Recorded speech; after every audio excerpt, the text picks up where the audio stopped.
ব্যাগে হাত দিয়েছো কেন? হাত দেওয়ার বড় কথা না, এগুলো কি? তুই তো ক্লাস 8-এ পড়িস, তোর ব্যাগে এগুলো কি? হ্যাঁ, পেন। পেন মানে এগুলো কি এরকম কারোর ব্যাগে থাকে? কোনোদিন আমি দেখিনি এরকম কারোর ব্যাগে থাকে। এগুলো কি?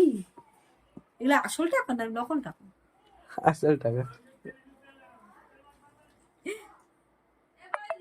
হ্যাঁ, দেখে যা ব্যাগ থেকে কি বেরিয়েছে।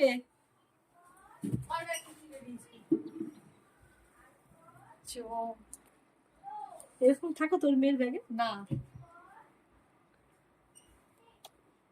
আমার মতন ভাগ্যবতী কেউ হবেই না। তুই ভাগ্যবতী? হ্যাঁ, ভাগ্য ভাগ্য। ভাগ্য কি তোর? চক স্কুল থেকে এর ব্যাগে ভরেছে আর কি করবো? স্কুল থেকে থরি দেয়, স্যার দিয়েছে। ওই তো সেই স্কুল থেকে